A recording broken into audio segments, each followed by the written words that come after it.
सब यहीं पड़ा रह जाएगा, हरि राम नाम संग जाएगा। सब यहीं पड़ा रह जाएगा, हरि राम नाम संग जाएगा। सब यहीं पड़ा रह जाएगा, हरि राम नाम संग जाएगा। सब यहीं पड़ा रह जाएगा, हरि राम नाम संग जाएगा। हरि राम नाम संग जाएगा, हरि राम नाम संग जाएगा। प्रभु राम नाम संग जाएगा। प्रभु राम नाम संग जाएगा। सब यहीं पड़ा रह जाएगा, सब यहीं पड़ा रह जाएगा। हरि राम नाम संग जाएगा। सब यहीं पड़ा रह जाएगा, हरि राम नाम संग जाएगा।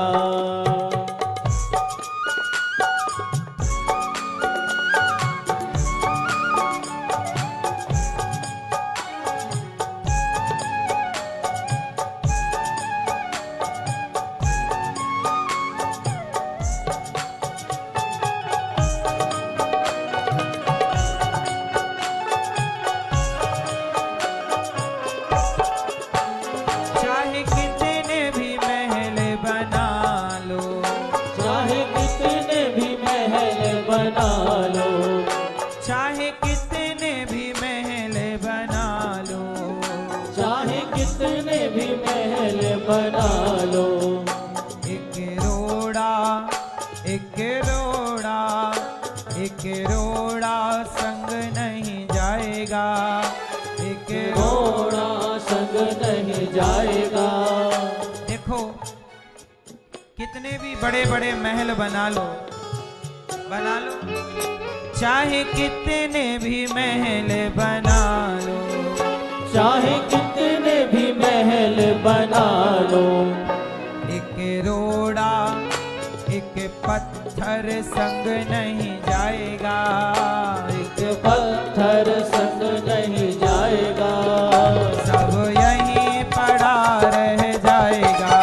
वो एक पत्थर संग नहीं जाएगा, सब यहीं पड़ा रह जाएगा। राम नाम संग जाएगा, राम नाम संग जाएगा।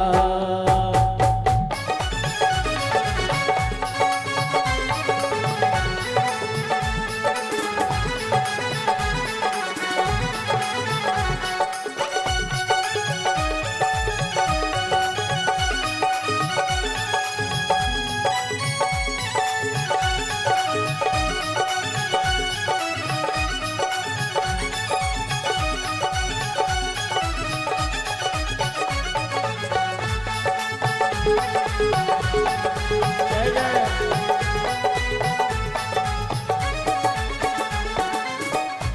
चाहे कितने भी गहने बना लो, चाहे कितने भी गहने बना लो, चाहे कितने भी हार बना लो, हो चाहे कितने भी हार बना लो।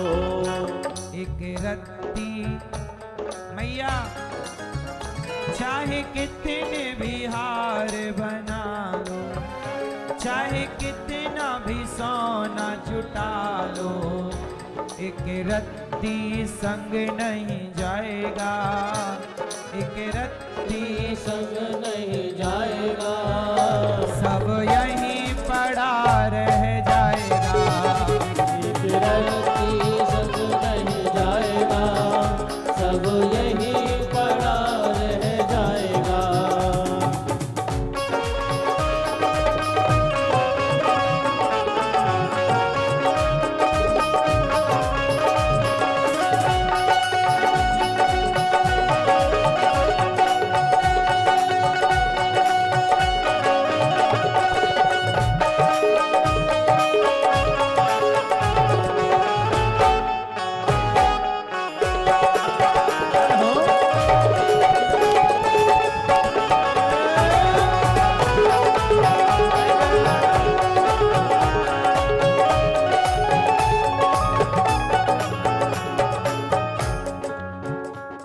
चाहे कितने भी काया सजा लो, चाहे कितने भी काया सजा लो, चाहे कितने भी काया सजा लो, चाहे कितने भी काया सजा लो, कितना भी शरीर सजाओ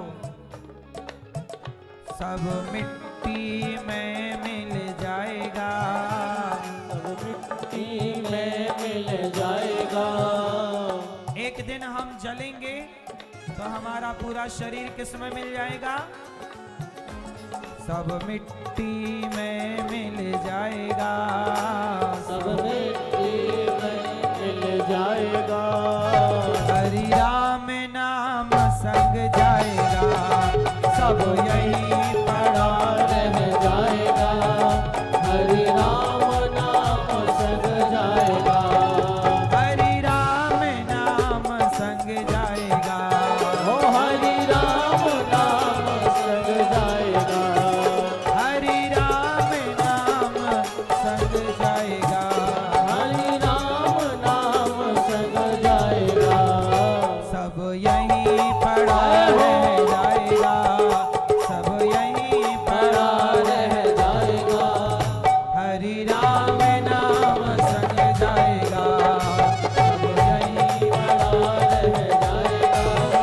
हरि राम नाम संग जाएगा, सब यही पड़ा रह जाएगा।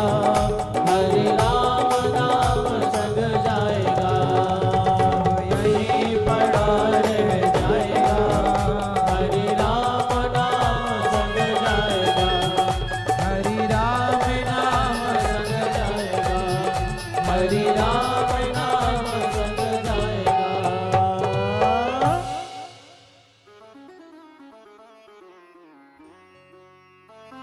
चाहे कितने भी बाग लगा लो, एक पत्ता संग नहीं जाएगा, सब यहीं पड़ा। भैया इसलिए संसार में रहो, पर मैं यहाँ की हूँ, यहाँ का हूँ, ऐसे ना रहो। हम ईश्वर के घर से आए, हम ईश्वर की संतान हैं। हम यहाँ क्या करने आए हैं? अच्छे काम। जैसे आप लोग आई हो वृंदावन तीर्थ करने, दर्शन करने, कि यहाँ चोरी करने आई हो कि लड़ने आई हो?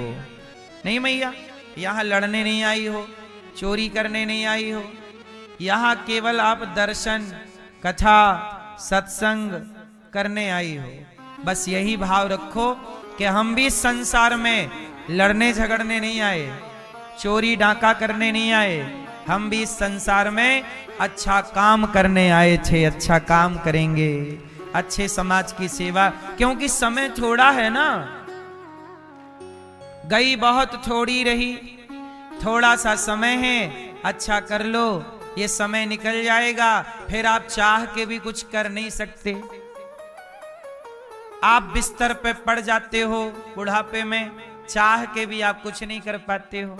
अब बहुत सारे लोग कथा टीवी पर सुन रहे हैं, चाह करके भी कुछ लोग वृंदावन नहीं आ पाते। मन बहुत है पर शरीर साथ नहीं दे रहा है।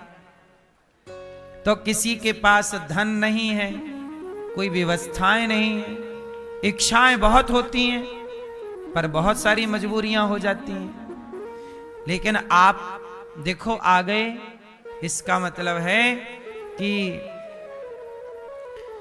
इस संसार में हमारे आने का उद्देश्य ही है कि हम सबकी सेवा करें, भला करें, समय निकले तो अच्छे काम कर लें। इसलिए दास अनिरुद्ध बिना समय गवाए, बिना टाइम वेस्ट किए हम रोज माताओं की सेवा करते हैं, संतों की सेवा करते हैं, संतों को भोजन की सेवा, वृद्ध माओं की सेवा, गौरी गोपाल गुरुकुल में बच्चों की पढ़ाई निःशुल्क, बच्चों को भोजन। गौरी गोपाल गुरुकुल में 150 बच्चे पढ़ते हैं, बच्चों को भोजन कराना, उन्हें पढ़ाना लिखाना, उनके लिए अच्छे शिक्षकों की व्यवस्था करना।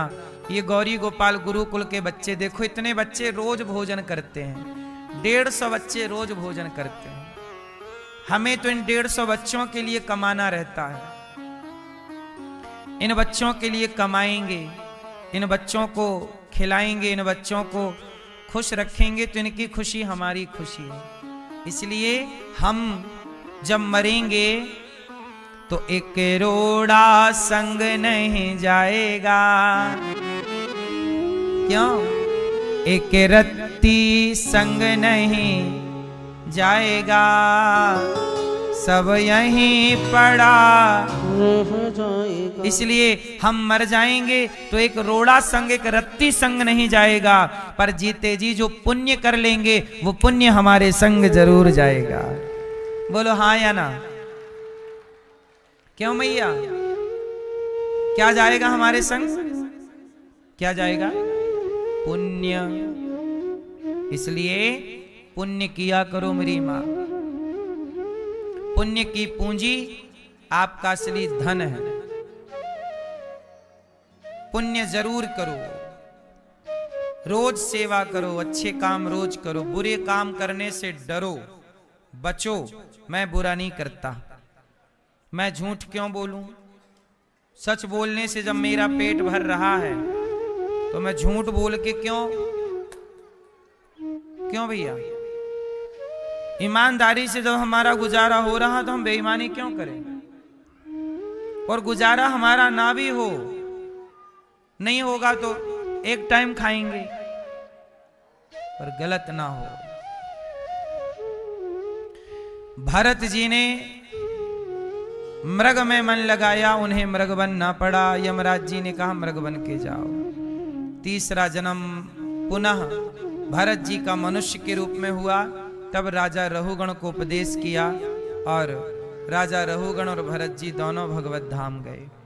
28 प्रकार के नरकों का वर्णन है। जो जैसा कार्य करता है उसे वैसे नरक में जाना पड़ता है। नरक कितने प्रकार के होते हैं मैया? कितने? 28 नरक। आप जाओगी मैया नरक? नहीं, नरक नहीं जाना। जो व्यक्ति पाप करता है, मनुष्य होके भी गलतियां करता रहता है। गलतियां मतलब निंदा, चुगली, छल, कपट, ये सब नरकगामी बनते हैं। और आप लोग तो भागवत सुन रहे हैं, आप तो भागवत सुनने वाले हैं, और भागवत सुनने वाला कभी नरकगामी नहीं हो सकता। परीक्षित जी ने कहा प्रभु मैंने कोई ना कोई पाप तो अवश्य किया ही होगा। अच्छा, आप में से कितने लोगों ने पाप किए होंगे जाने अनजाने में? मैया आपने कोई पाप किए कि नहीं हैं? आप नहीं की? दर्शन कर लो, हमारी मैया ने आज तक कोई पाप नहीं किया है ना मैया? कोई पाप नहीं किया मैया, निष्पाप है। मैया आपने पाप किए कोई? हाँ या ना? क्या? सब लोग जाने अनजाने में पाप कर चुके हैं। हम सब पापी हैं, कोई माने इसे ना माने। आप पुण्यात्मा हैं तो हम आपको प्रणाम करते हैं, लेकिन हम तो पापी हैं। लेकिन हम पापी हैं, पर इस बात का भरोसा है कि हम कितने भी पापी हों, अजामिल से बड़ा पापी कौन होगा? अजामिल। परीक्षित जी को सुखदेव जी एक कथा सुनाते हैं कि अजामिल नाम के एक पंडित जी थे। अपनी पत्नी को छोड़े और एक वैश्या के संग रहने लगे, और वैश्या के संग रहते रहते 10 बच्चे पैदा किए। छोटे बेटे का नाम रखा नारायण। चोरी करता, डाका डालता, हर गलत काम अजामिल करता। जब अजामिल के मरने का टाइम आया तो अजामिल ने मरते समय किसे पुकारा? बेटे को। और बेटे का नाम क्या था? नारायण। बुलाया, बेटा नारायण। नारायणाय, और जैसे ही नारायण पुकारा भगवान के कानों में पहुंच गया। भगवान ने कहा जाओ पार्षदों, कोई भक्त बुला रहा। पार्षदों ने कहा प्रभु वो एक नंबर का पापी है। भगवान बोले पापी था, मेरा नाम लेते ही वह पुण्यात्मा हो गया। भगवान का एक नाम पापी से पापी को भी पवित्र कर देता। जैसे आग की एक चिनगारी बड़े से बड़े ढेर को जला सकती है। एक चिनगारी बहुत है। क्यों? ढेर बड़ा है तो क्या 1 किलो आग चाहिए कि एक चिनगारी बहुत है? जैसे एक चिनगारी बड़े से बड़े ढेर या बड़े से बड़े पहाड़ को, बड़े से बड़े जंगल को जहां जला सकती है, उसी तरह भगवान का एक नाम बड़े से बड़े पापी को पाप से मुक्त कर सकता है। ये नाम की महिमा है। ये किसकी महिमा है? किसके नाम की? भगवान के नाम की। इसलिए कहता हूं कि माना कि हम पापी हैं, पर भरोसा इस बात का है कि हम पापियों के पास भगवान के नाम का बल है। सुनेरी मैंने निर्बल के बल राम। इसलिए बड़े विश्वास के संग भगवान का नाम जपा करो। बोलो हे श्रीमन नारायण, मैं आपको कभी भूलू नहीं। सदा भगवान को आप याद रखिए, सदा चिंतन करिए, काम करिए, पैसा कमाइए, झाड़ू पोंछा बर्तन चौका सारा काम करिए, पर नाम जपते रहिए। क्या करते रहिए? बोलो, क्या करते रहिए? नाम जपते रहिए। नाम लेत भव सिंधु सुखाही। नाम लेते से ही, नाम लेने मात्र से व्यक्ति पवित्र हो जाता है। अजामिल जैसा पापी तर गया। आप लोग कितना नाम जप लेते हो रोज का? मैया आप कितना नाम जपती हो? हैं? तो आपको टाइम जब मिलता तब तो आप कहां बिजी रहती हो बुढ़ापे में? हैं? अब तो फ्री हो जाओ। कितने साल की हो गई? 70, और अभी भी बिजी रहती हो। काय में? कोई नहीं है, तब तो आप पूरी फ्री हो। कोई नहीं है तो बिजी हो। और ये मैया कह रही हमारे यहां सब कोई है तब हम बिजी हैं। मैया आप कितना नाम जपती हो भगवान का? चश्मा वाली मैया, ये बगल वाली मैया हैं? कितना?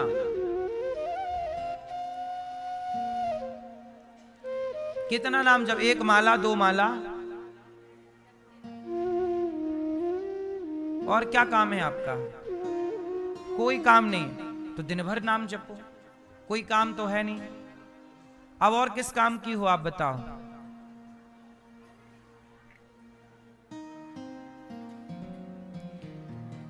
एक टाइम के बाद व्यक्ति किसी काम का नहीं रह जाता। ये बात सही है। बुढ़ापा केवल इसलिए बुढ़ापा है, मतलब समर्पण करो। अब समर्पण आना चाहिए। गवाओ ना, ये आपके भले के लिए बोल रहे हैं हम।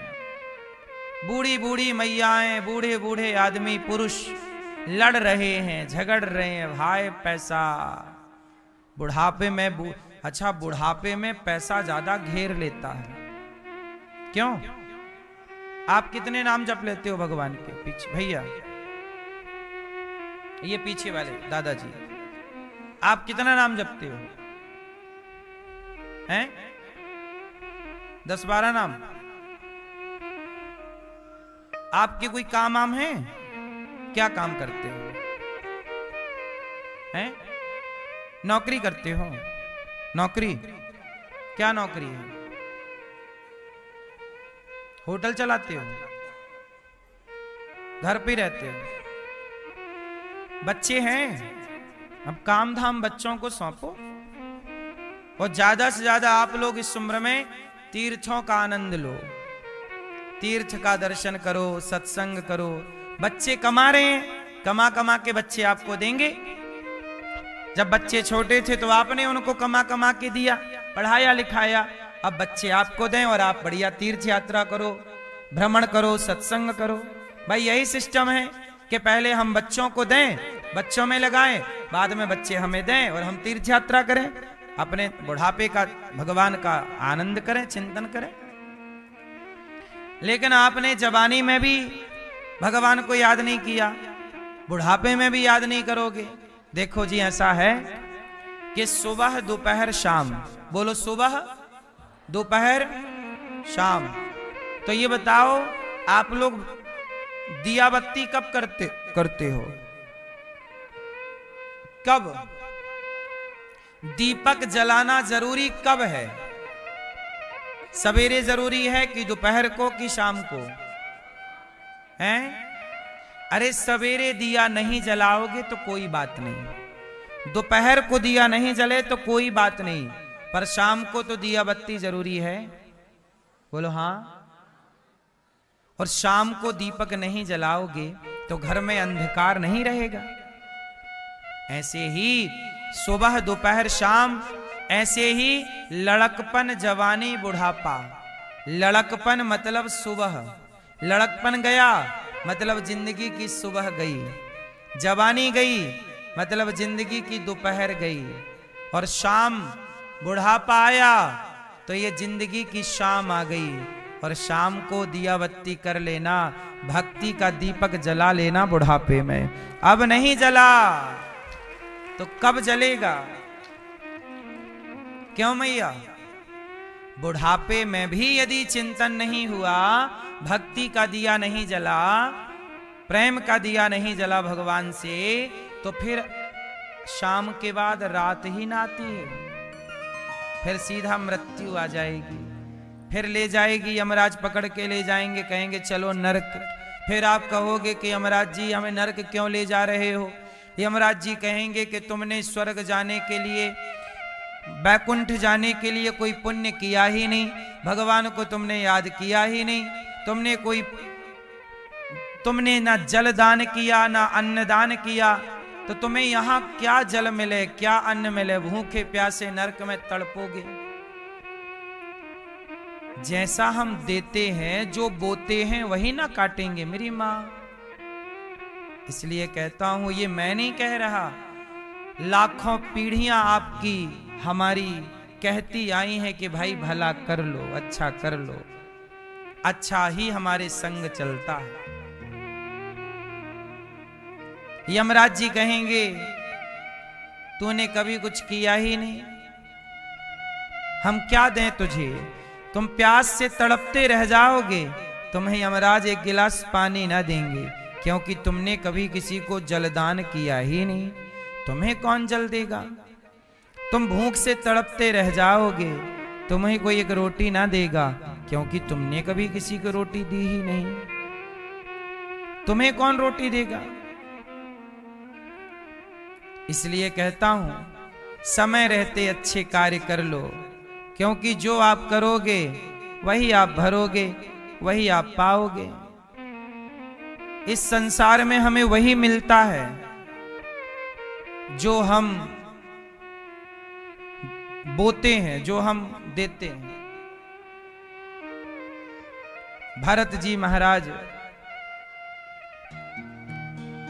अजामिल जैसा पापी नाम के बल पर तर गया। आप भी काम खूब करिए, पैसे कमाइए, पर नाम जपिए, पुण्य करिए, अन्नदान।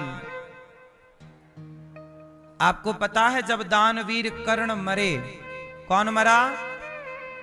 दानवीर कर्ण मरे तो मर के स्वर्ग गए, और स्वर्ग गए तो ये देवराज इंद्र ने उनको सोने की रोटियां परोसी। किसकी रोटी? ये सोना खाओ। कर्ण बोले वाह इंद्र, मजाक अच्छा कर रहे हो, कोई सोने की रोटी खाएगा? इंद्र ने कहा कर्ण क्षमा करना, आपके लिए सोने की रोटी ही यहां परोसी जाएंगी। क्यों? क्योंकि आपने सारी जिंदगी स्वर्ण दान दिया है। आपको पता है कर्ण ने सारी जिंदगी स्वर्ण दान दिया है, तुमने कभी अन्नदान नहीं किया। तुम्हें लगा कि हमने तो स्वर्ण दान कर दिया, तो स्वर्ण दोगे तो स्वर्ण मिलेगा, अन्न दोगे तो अन्न मिलेगा, जल दोगे तो जल मिलेगा, है ना? तो आपने स्वर्ण दान दिया है तो खाओ सोने की रोटी। अब तो घबराए कर्ण, क्या करें? तब कहा कि ऐसा है कि तुम अपने बच्चों से कहो कि वो तुम्हारे नाम से खूब अन्नदान करें। तब कर्ण ने स्वप्न में अपने बच्चों से कहा कि बेटा जरा अन्नदान करो। जब अन्नदान उनके निमित्त हुआ, इसलिए जब बाप मर जाता है तो बेटा अपने बाप के नाम से ब्राह्मणों को बुलाकर 13 ब्राह्मणों को अन्नदान करता है, मतलब 13 ब्राह्मणों को खिलाता है लोगों को, भाई ये अन्नदान मेरे मरे हुए बाप या मरी हुई माँ के नाम से है, ताकि मेरे उन पूर्वजों को, मेरे माँ बाप को, इसलिए कहता हूं मरने के बाद तो होगा, आप जीते जी अन्नदान करके चलो। एक और राजा की कथा महाभारत में आती है कि वो राजा जब मर के गए तो यमराज जी ने कहा कि आओ आओ आओ, स्वर्ग पहुंचे, स्वर्ग। कहा कि आपने देखो अन्नदान नहीं किया, इतने बड़े राजा थे, आपने पुण्य बहुत किए, जब तब किया, अन्नदान नहीं किया। ऐसा है कि अब ऐसा करो कि आपका जंगल में शरीर छूटा था, जंगल में शरीर इनका छूट गया था, जंगल में ये मर गए थे, तो इनकी बॉडी जंगल में पड़ी थी, संस्कार नहीं हो पाया, बच्चों को मिले ही नहीं, जंगल गए थे, ये मर गए। तो इंद्र ने कहा कि जाओ, तुम्हारा शरीर पड़ा है, उसी शरीर को खाओ। अपने ही शरीर को जब भूख लगती तो आकर खाते वो राजा। क्यों? क्योंकि अन्नदान नहीं किया। अन्नदान, मंदिरों में बाहर लोग बैठे रहते हैं, भीख मांगते रहते हैं, क्यों? अच्छा आपको बताएं, विदेशों में लोग दान बहुत करते हैं, अंग्रेज लोग, किनको? वो अपने हिसाब से। अंग्रेज लोग कहां दान करते हैं? अंग्रेज लोग किसी भूखे को भोजन। अंग्रेजों में क्या सिस्टम है कि वहां कोई अपने माँ बाप की सेवा नहीं करता, वहां कोई बेटा अपने माँ बाप की सेवा नहीं करता, वहां 18 साल के बाद लड़के लड़कियां आजाद हो जाते हैं, जो मन करे जाएं। फिर वहां बूढ़ों की सेवा सरकारें करती हैं, वहां सरकारी वृद्धाश्रम होते हैं विदेशों में, और जितने बूढ़े लोग हैं सबको सरकार रखती है, और फिर जो उनके बच्चे होते हैं वो सरकार को, मतलब उन संस्थाओं को दान करते हैं, तो उनके बूढ़ों की सेवा वो खुद नहीं करते, दान करते रहते हैं। लेकिन हमारे भारत में तो आप लोग अपने माँ बाप के पांव दबाते हो, विदेशों में पांव दबाने का कोई कॉन्सेप्ट नहीं है, वहां पांव दबाने को अच्छा नहीं समझते। अरे ये तो हमारी अपनी सनातन की भावना है, हमारे यहां तो लक्ष्मी जी पांव दबाती हैं नारायण भगवान के। तो विदेशों में सरकारी वृद्धाश्रम होते हैं, वहां कोई बेटा अपने माँ बाप की सेवा नहीं करता, वहां माँ बाप की सेवा का कोई कॉन्सेप्ट ही नहीं है, वहां मातृ देवो भव नहीं है, वहां माँ की इज्जत, हमारे यहाँ तो माँ को भगवान मानते हैं, सनातन में पिता को भगवान का दर्जा देते हैं, विदेशों में ऐसा कुछ नहीं है। और वही विदेशी मैकाले की पढ़ाई बच्चे यहाँ पढ़ रहे हैं, इसलिए आजकल यहाँ के बच्चे भी विदेशों टाइप के अपने माँ बाप का आदर सम्मान नहीं करते। आज भारत के बच्चे माँ बाप का आदर क्यों नहीं करते? क्योंकि पढ़ाई विदेशी पढ़ रहे हैं ना। हमारे भारत में जो पढ़ाई हम लोग पढ़ते हैं वो शिक्षा प्रणाली के किसकी लागू की हुई है? मैकाले की। मैकाले एक अंग्रेज था, उस अंग्रेज की शिक्षा प्रणाली आज भी भारत में पढ़ाई जा रही है। आजादी के 80 साल होने को आए लगभग, आज भी वही पढ़ रहे हैं हम लोग। इसलिए मेरी माँ, आप लोग से मेरी प्रार्थना है कि जो आप पुण्य करते हैं वह आप पाते हैं। इसलिए कहता हूं कि हम भारतीय हैं। हमारे यहां पहली रोटी गाय की निकाली जाती है, आखिरी रोटी कुत्ते की निकाली जाती है। कोई द्वार पर भूखा आ जाए तो उसे भिक्षा दी जाती है। ये सनातन है। इसलिए अन्नदान जरूर कीजिएगा। आप लोग मरने के बाद तेरहवीं करते हैं, बच्चे तो करेंगे तेरहवीं आपकी। हम कहते हैं जीते जी अन्नदान। हजारों संत गौरी गोपाल में आते हैं। आप भी अन्नदान करके और जीवन में अपने लिए ये पुण्य इकट्ठा कीजिएगा। किसी और के काम ना आएगा। ये आपकी संपत्ति है। तो अजामिल जैसा पापी नाम के बल पर तर गया, ये नाम की महिमा है। इसलिए काम करिए, पर नाम जपते रहिए। एक बार इंद्र ने वृत्तासुर का उद्धार कर दिया और राजा हिरण्यकश्यपु भगवान के परम शत्रु बन गए, है ना। इंद्र को भगवान विश्वरूप ने नारायण कवच की दीक्षा दी। ओम हरिर् विदध्यान मम सर्वरक्षाम्यस्तांग्रि पद्मा। इस बल से वो बलवान हुए और वृत्तासुर का दधीची ऋषि की हड्डी बनाकर उद्धार किया। वृत्तासुर ने भगवान की स्तुति की। अहम हरे तव पादई कमूला दासानुदासो भवितास्मि भूया। हम भगवान की भक्ति ना कर पाए तो भगवान के भक्तों की भक्ति कर ले। अच्छा सुनो, भगवान के परम भक्त हुए हैं प्रहलाद। क्या नाम हुआ? प्रहलाद। प्रहलाद जी जो हैं ये छोटे से बालक हैं और बहुत भक्ति करते हैं। इनके पिता बोले कि तुम भक्ति ना किया करो, क्योंकि तुम जिस विष्णु की भक्ति करते हो वो विष्णु हमारे दुश्मन हैं। अच्छा, देवता भगवान को अपना भगवान मानते हैं और जो दैत्य होते हैं वो भगवान को अपना शत्रु मानते हैं। तो आज भी कुछ दैत्य हैं तो भगवान को मानते ही नहीं। देवता और दैत्य सदा से इस धरती पर रहे हैं और ये कभी ना मिटेंगे दोनों। इस धरती पर यदि अच्छाई रहेगी तो बुराई भी रहेगी। सतयुग में भी बुराई थी। हिरण्याक्ष हिरण्यकश्यपु कब थे? सतयुग में। रावण कुंभकर्ण जैसी बुराई कब थी? त्रेता में। शिशुपाल कंस जैसी बुराई कब थी? द्वापर में। और आज की बुराई कहां है? कलयुग में। तो अच्छाई भी सदा रही है और बुराई भी सदा रही है। ये धरती जब तक रहेगी इस धरती पे अच्छाई और बुराई सदा रहेंगी। अब आपको ये निर्णय करना है कि आपको किसके साथ रहना है, अच्छाई के साथ या बुराई। रहेगी दोनों। आजकल लोग कहते हैं ना, अरे वो लोग तो मांस खाते हैं, आप लोग कहते हैं वो लोग तो बड़ा गलत काम करते हैं और बड़ी तरक्की कर रहे हैं, हम तो अच्छी कर रहे हैं, सही रास्ते पर चल रहे हैं, हमारी तरक्की नहीं हो रही है। तो आपको लगता है कि बुरा करने वाले की तरक्की तो हम भी बुरा करें। इस चक्कर में लोग देखा देखी में सही आदमी भी बुरा करने लग जाता है कि उसकी तो बुराई से तरक्की हो रही है। सदा अच्छाई और बुराई के दो रास्ते सदा रहे हैं। ये तो आपका निर्णय है कि आपको किस रास्ते पर चलना है। क्यों बताओ, क्या अयोध्या में राम हैं? राम जैसी अच्छाई यदि अयोध्या में है तो मंथरा और कैकेयी जैसी बुराई भी अयोध्या में है। बोलो हां।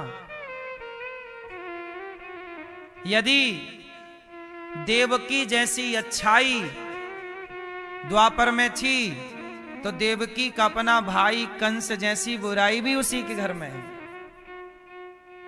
नहीं, अच्छाई देवकी और बुराई कंस। एक ही घर में बहन भाई है ना ये दोनों। कंस का जन्म कैसे हुआ? कंस की जो मां है इनका नाम है पद्मावती। कंस की मां का नाम क्या है? कंस की जो मां है, कंस के जो पिता हैं उग्रसेन, पद्मावती बहुत सुंदर थी। कंस जो उग्रसेन थे उनकी पत्नी बहुत सुंदर, मतलब पद्मावती, दोनों सुंदर हैं।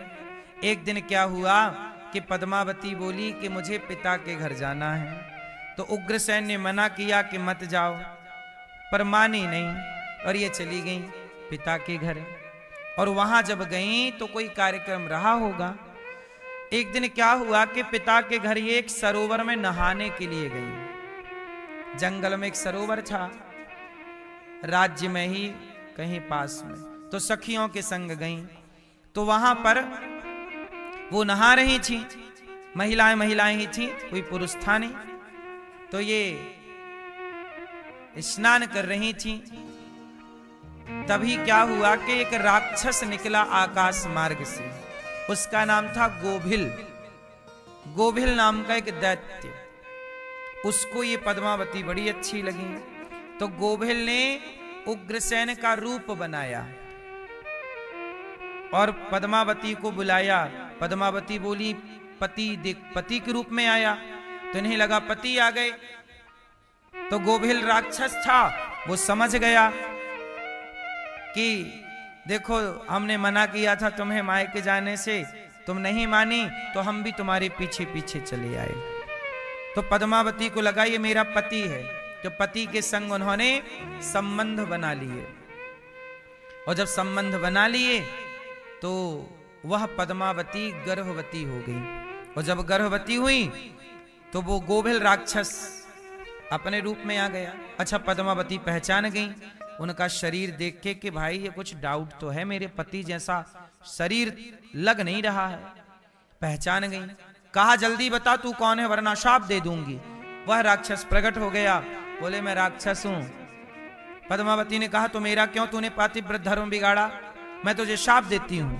गोभिल नाम का राक्षस बोला नहीं, तुम मुझे शाप नहीं दे सकती। क्यों? बोले तुम पतिव्रता हो ही नहीं। क्यों?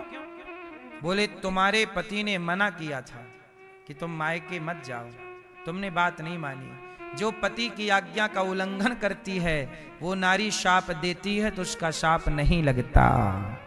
तुमने पति के वचनों का उल्लंघन किया है, इसलिए तुम मुझे शाप नहीं दे सकती हो। देखो अब वो दौड़ के अपने पिता के घर गई, पिता को बताया कैसी ऐसी बात है, मैं गर्भवती हो गई हूं। पिता ने कहा कि तुम ये बात अपने पति को मत बताना। और वो चली गई मायके और फिर राजा के संग रही और बच्चा पैदा हुआ। तो किसी को पता ही नहीं था कि किसका बच्चा है। तो सारी जिंदगी उग्रसेन को यही लगता रहा कि ये मेरा बेटा है, पर कंस उग्रसेन का बेटा नहीं था। कंस उस गोभिल नाम के दुष्ट दैत्य का बेटा था, इसलिए उसका संस्कार गलत है। इसलिए कहता हूं मेरी माँ, आजकल क्या होता है, शादी के पहले लड़का लड़की लिव इन में रह लेते हैं। कुछ लोग वो लिव इन में रह के किसी और पुरुष के संग, किसी और स्त्री के संग वो लोग संबंध बना लेते हैं। वो संबंध पहले बना चुके कई बार, फिर बाद में करते हैं ब्याह। किसी और के संग हो गया ब्याह। अब जब ब्याह हुआ तो बताओ ये नारी या ये पुरुष क्या दोनों पवित्र हैं? जब ये दोनों ही पवित्र नहीं हैं तो इनकी जो संतान होगी वो पवित्र विचारों वाली कैसी होगी? फिर तो इनकी संतान ऐसे कंस जैसी होंगी। इसलिए आज कंस जैसे लोग ज्यादा हैं। बोलो हाँ कि ना? इसलिए आज ना स्त्री पुरुष बिगड़ गए, इसलिए संतान बिगड़ गई। और संतानें बिगड़ गई मतलब भारत बिगड़ गया। भाई बच्चे ही तो भारत का भविष्य है। हमारी विचारधारा जितनी अच्छी होगी हम उतने अच्छे होंगे, हमारे विचार जितने बुरे होंगे हम उतने बुरे होंगे। इसलिए अपनी बेटियों का, अपने बेटों का चरित्र संभालिएगा और उन्हें थोड़ा चरित्रवान बनने का संस्कार दीजिएगा। आजकल शादी जरूर करना चाहिए, शादी कर लो, पति पत्नी रहो और बढ़िया बच्चे पैदा करो, श्रेष्ठ संतान, अच्छे विचारों वाली। अब आप पहले यहाँ वहां भाग चुके, रह चुके किसी के संग, पहले ही आप गर्भवती हो गई, दवाई खा के बच्चा गिरा लिया, फिर आप किसी की पत्नी बन रही हो, तब तो ये आप अपने को भी धोखा दे रही हो, सामने वाले को भी धोखे में रख रही हो। इससे ना तो आपका ही भला होना है, फिर देख लेना आपकी अपनी संतान आपको गिलास भर पानी ना देगी, क्योंकि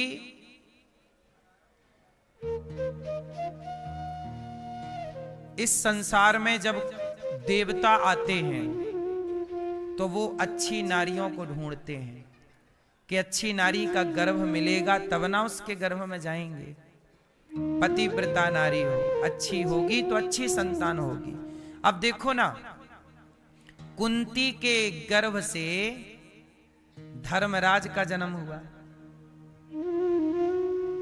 अर्जुन का जन्म हुआ, भीम का जन्म हुआ, और गांधारी के गर्भ से दुर्योधन, दुशासन,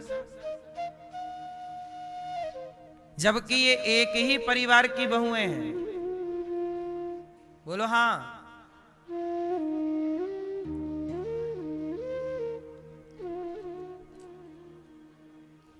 क्यों? गांधारी जो हैं, गांधारी के भाई हैं शकुनी। शकुनी कितने खुरापाती हैं,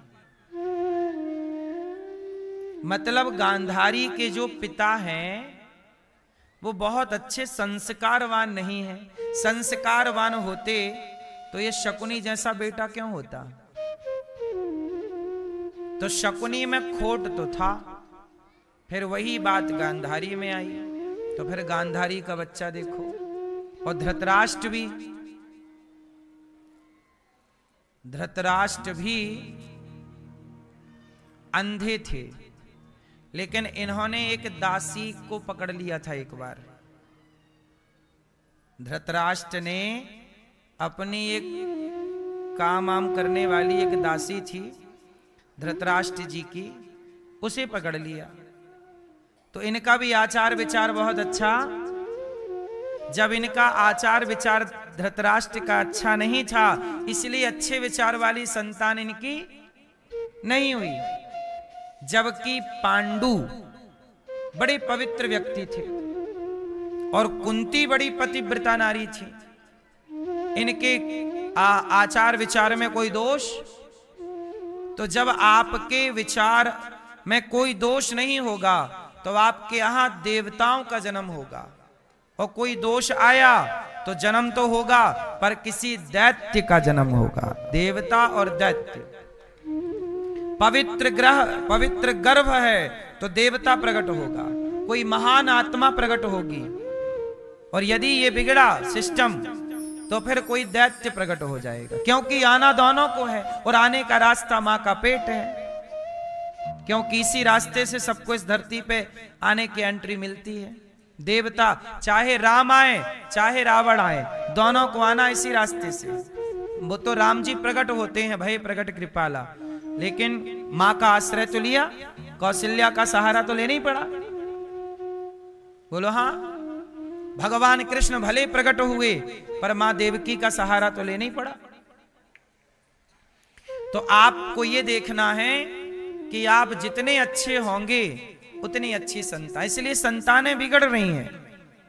पहले रावण एक था, अब तो कलयुग बैठा मार कुंडली, जाऊं तो मैं कहां जाऊं, हर घर में अब रावण बैठा, इतने राम कहां से लाऊं। अब तो घर घर रावण हो रहे हैं, नहीं हो रहे हैं? बोलो हाँ कि ना। आप रोज अखबार पढ़िए, रोज टीवी न्यूज समाचार यदि आप सुनते होंगे तो देखते होंगे, अखबारों में एकाध खबर किसी लड़की के साथ किसी ने बलात्कार किया, ये खबर आजकल हर अखबार में है। बोलो हाँ।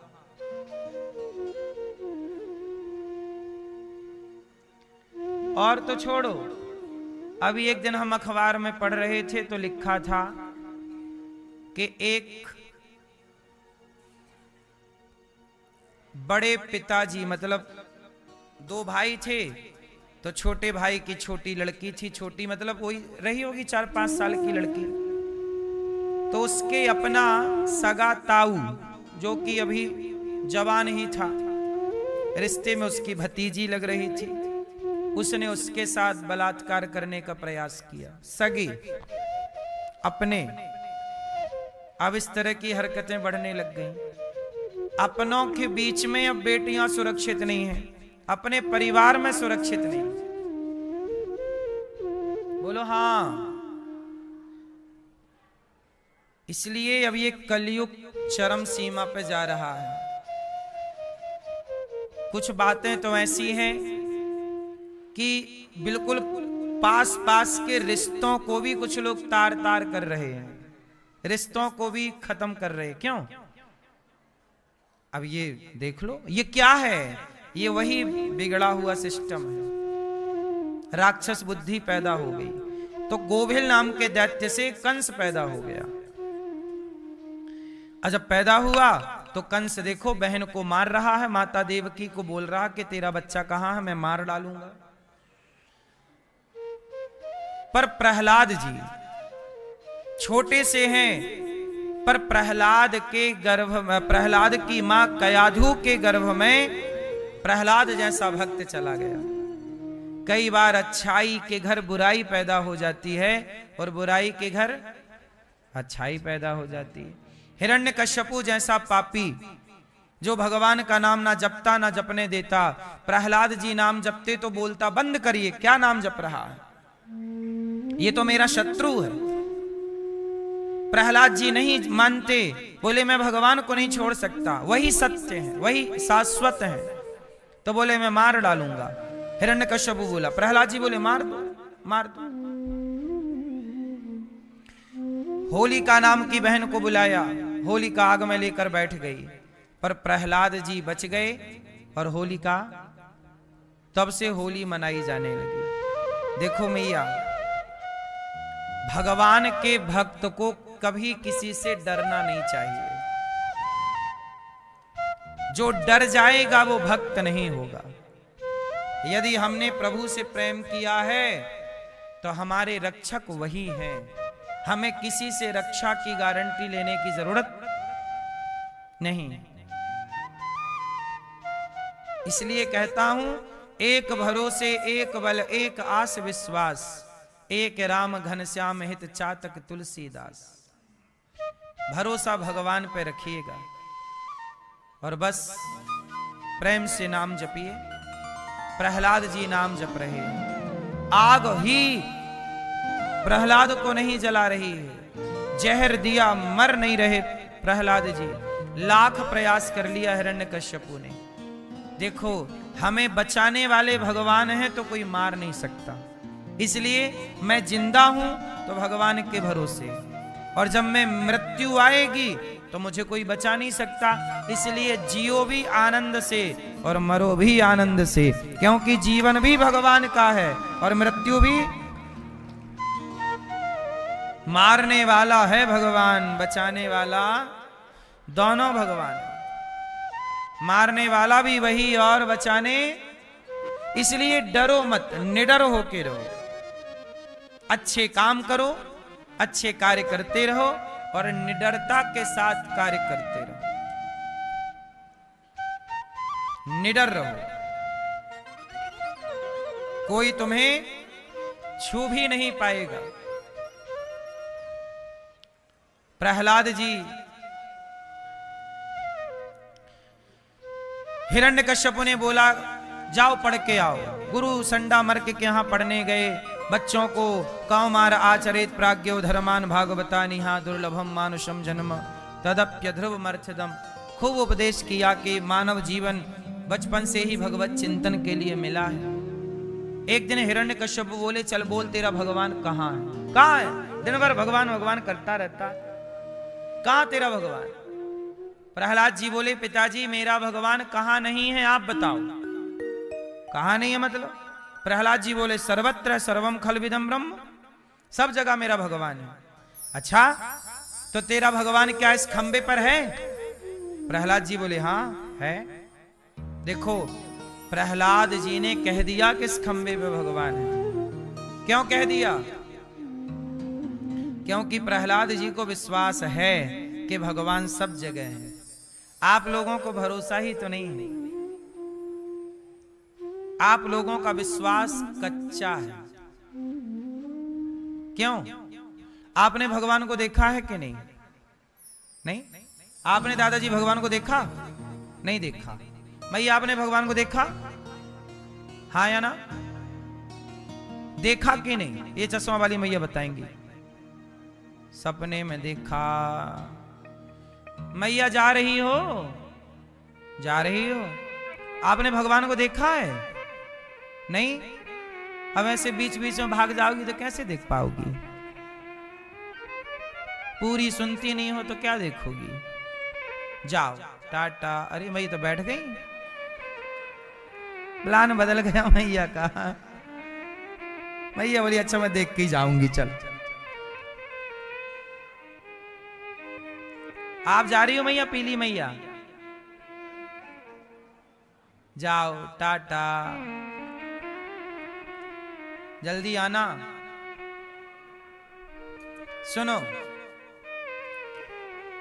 देखो, आप कह रहे हैं कि भगवान को हमने नहीं देखा, ये भैया कह रहे हैं हमने भगवान को नहीं देखा। प्रहलाद जी ने कहा कि इस खंबे पर भगवान है, और आप लोग कह रहे हैं कि हमने भगवान को नहीं देखा। आपने भगवान को देखा दादाजी? नहीं देखा। आपने? बोलो हाँ कि ना। आप मैया? आप में से बहुत लोग कह रहे हैं हमने भगवान को नहीं देखा। अच्छा ये बताओ, प्रहलाद जी कह रहे हैं खंबे पे भगवान है, और आप कह रहे हो हमने भगवान को नहीं देखा।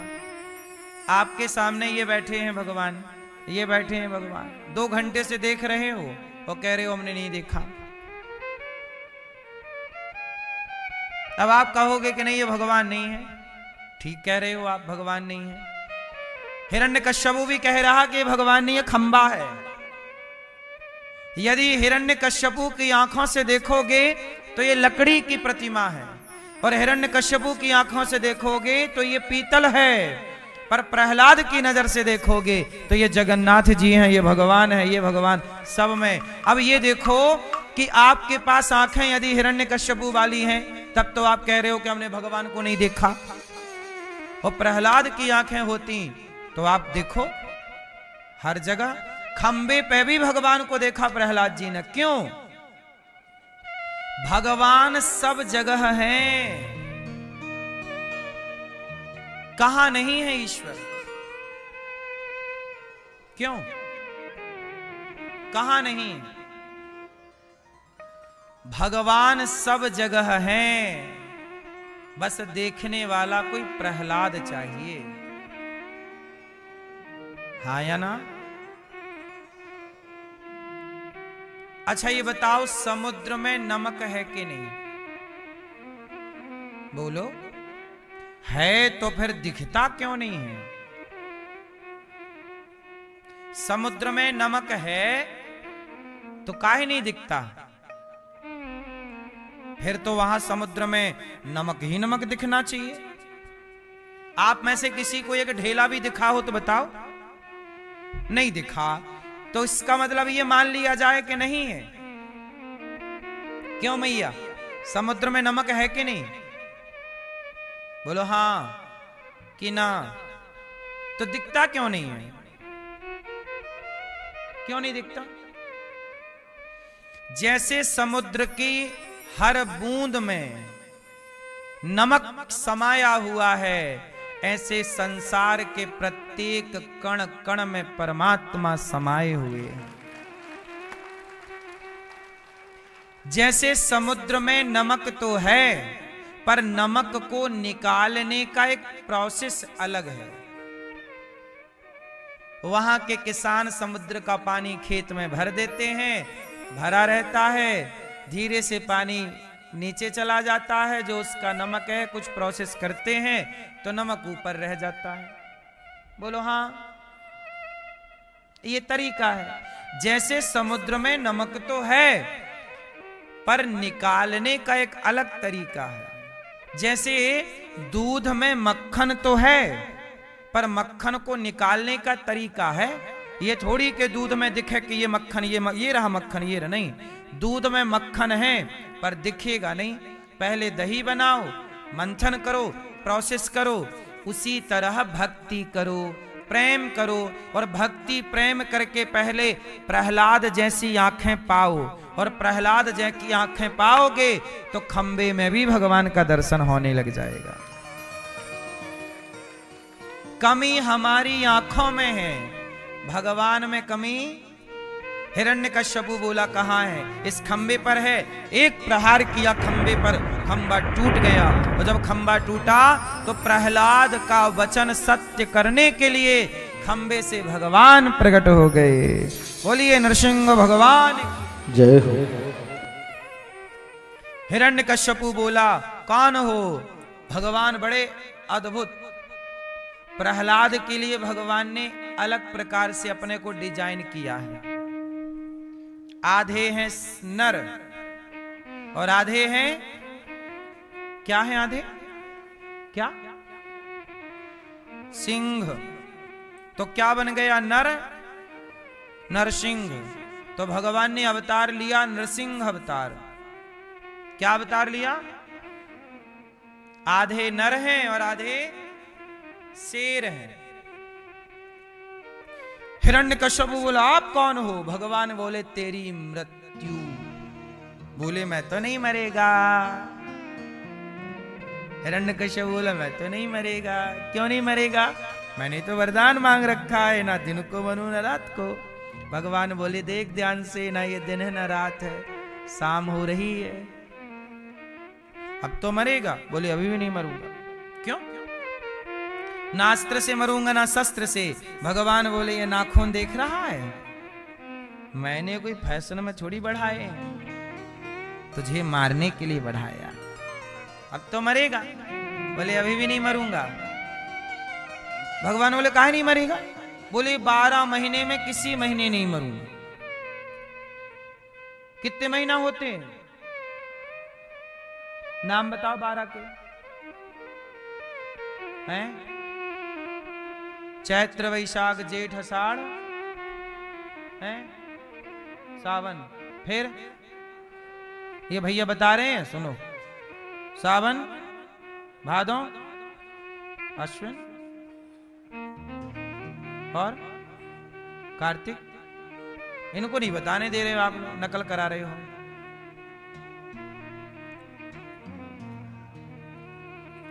चैत्र वैशाख जेठ अषाढ़ सावन भादो कुंवर कार्तिक अघन पूस माह फागुन, किसी महीने नहीं मरूंगा। भगवान बोले कल पंचांग देखा कर, ये 12वां महीना नहीं चल रहा है। भगवान बोले तुझे मारने के लिए मैंने एक नया महीना डिजाइन कर दिया है, पुरुषोत्तम महीना। 13वां महीना आता है 3 साल में एक बार। कौन सा महीना? पुरुषोत्तम महीना। उस महीने में अब तो मरेगा। हिरण्यकश्यप बोला अभी भी नहीं मरूंगा। क्यों? ना ऊपर मरू ना नीचे। भगवान बोले गोद में मारूंगा, गोद में लिटा के। बोले ना अभी नहीं मरूंगा। वो क्यों नहीं मरेगा? बोले ना अंदर मरू ना बाहर। भगवान बोले देहरी पे मारूंगा। अब बोल, अब क्या बोले? हिरण्य सारे वरदान हो गए उसके बम। और जब वरदान बम हुए तो अब होगा हिरण्यकश्यपु भी बम। लिटाया भगवान ने और छाती पर किया नख का प्रहार और मार डाला भगवान ने हिरण्यकश्यपु को कि तूने अपनी ताकत का दुरुपयोग किया है। तू इतना ताकतवर था, तू चाहता समाज की सेवा करता, समाज की सेवा करता तो तू अमर हो जाता, लोग तुझे पूजते, पर तूने अपने पावर का दुरुपयोग किया। प्रहलाद जैसे छोटे बालक को तूने जिंदा जलाने का प्रयास किया। तूने अपने बल का दुरुपयोग किया, जहर दिया तूने प्रहलाद को। अपनी शक्ति का तूने दुरुपयोग किया है। इसलिए तुझे छोड़ा नहीं जाएगा। इसलिए मेरी माँ, भगवान आपको कोई पावर दें, कोई आपको शक्ति दें, कोई आपको धन दौलत की ताकत दें, तो उसका दुरुपयोग ना कीजिएगा, उसका सदुपयोग कीजिएगा। धन पाकर के घमंड करोगे तो दुरुपयोग है, और धन पाकर समाज की सेवा करोगे तो सदुपयोग है। पैसा पाए हो, सेवा कर लो, गौशालाएं बनवाओ, बच्चों को पढ़ाने के लिए विद्यालय, स्कूल, कॉलेज खुलवाओ, किसी बेटी का ब्याह कराओ। अभी यहाँ पर फरवरी में कुछ कन्याओं के